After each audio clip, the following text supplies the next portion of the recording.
Joined now by Alex Newman, our international correspondent. Alex, thanks for joining us today. We've got a great story today that turned sour, not surprisingly.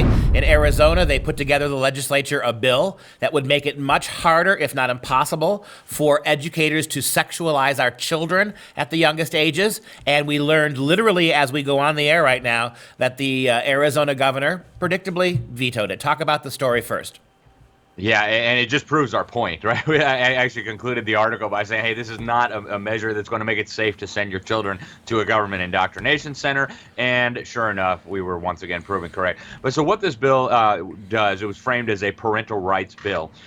It makes it illegal. It would have made it illegal to sexualize children under 5th grade. So, if your kids are, 12 and under, the government could not be teaching them about sex things. It also had an opt-in provision when they want to promote homosexuality and transgenderism. So the parents would have to sign a permission slip saying that it was okay for the teachers to peddle the LGBT agenda onto their kids. And then finally, one more provision would have made it possible for parents to obtain the curricula, the materials that are being used from whatever school district, if they wanted to inspect them before letting their children be exposed to this. So even that was too controversial. The hysterics from the LGBT crowd and their lackeys in the legislature and in the media, you'd think the sky was falling. But now, of course, Governor Ducey, the puppet in Arizona, the rhino governor there, has saved the day for the sexualization and indoctrination of children.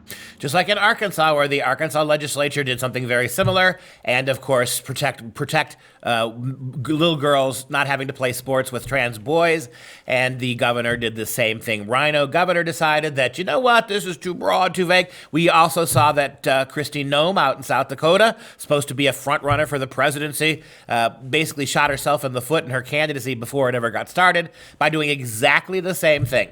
This is too broad, this is too vague. And, the sad thing is that there's nothing too broad and there's nothing too vague for Democrat governors. There's nothing too out there, nothing too progressive, nothing too shockingly left-wing that a Democrat governor won't rubber stamp. Meanwhile, you've got these so-called Republicans and like the Supreme Court. You wonder, do we actually have really conservative people anywhere in government?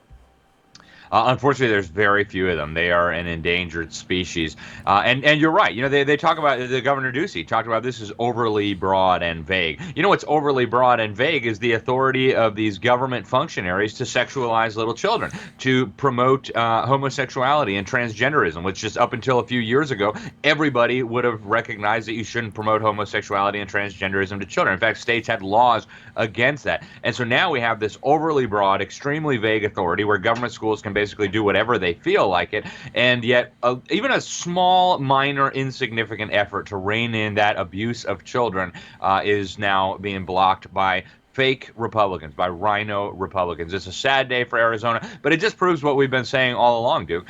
These are not safe institutions to put your children in. You've got to get them out if you want to protect them. Well, we all knew that even if this bill had passed in Arizona, there would have been a monumental fight. I'm pretty sure that the NCAA, and other left-wing organizations, Hollywood, would have protested the state of Arizona, and we were very likely to see what happened in North Carolina 2 or 3 years ago, where after all that pressure, the state just relents. So the question is this, and I think you said it right at the end there, Alex. Even if this had passed, it would not have stopped, really, in a major sense, what was going on. It may have slowed it down. It would have put some brakes on what they were doing.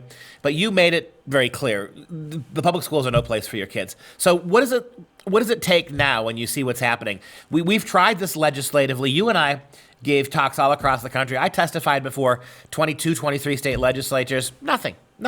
We didn't win a single battle legally. We have not won a single battle in terms of educationally. All we have to do now is to appeal to parents a sense of what their future of their kids is going to be. And some of them are responding, others aren't. Yeah, and we've been doing this for 50 years, Duke. Parents and Christians and conservatives and just common sense people have been fighting these battles for 50 years.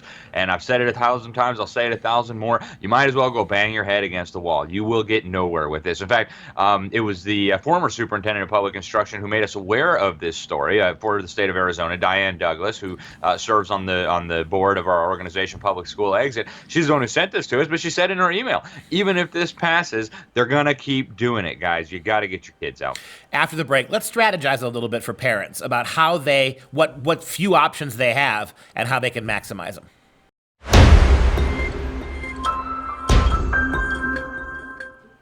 Back with Alex Newman for the Newman Report. Alex, kind of sobering, right? We had a situation in Arizona, we saw it in the first segment, where it looked like the legislature was doing the right thing. They were trying to minimize the ability of educrats to sexualize children. You've got a rhino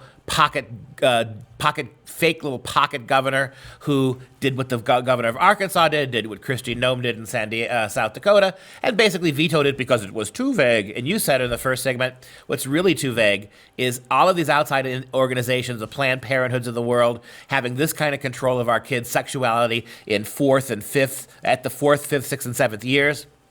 Nevertheless, rhino republicanism strikes again. So let's take this segment to talk directly to parents. What can they do?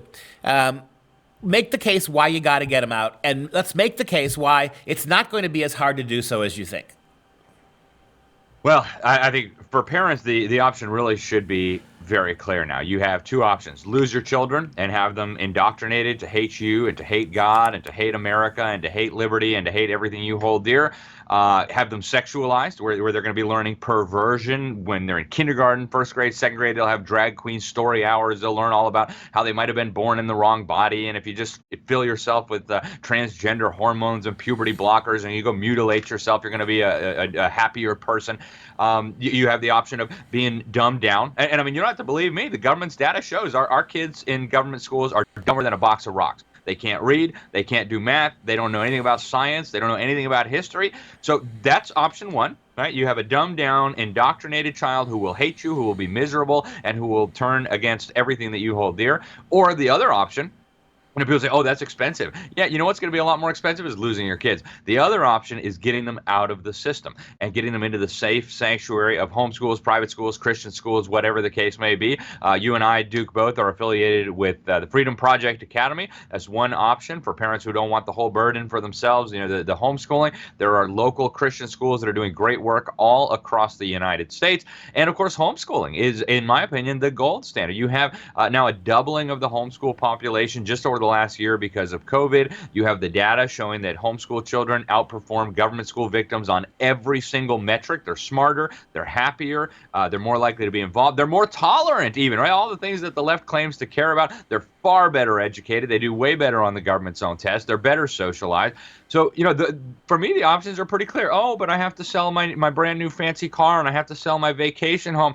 All right, well, if those things are worth more to you than your kids, you'll get what you deserve. It's that simple. It is kind of tragic. I asked this question.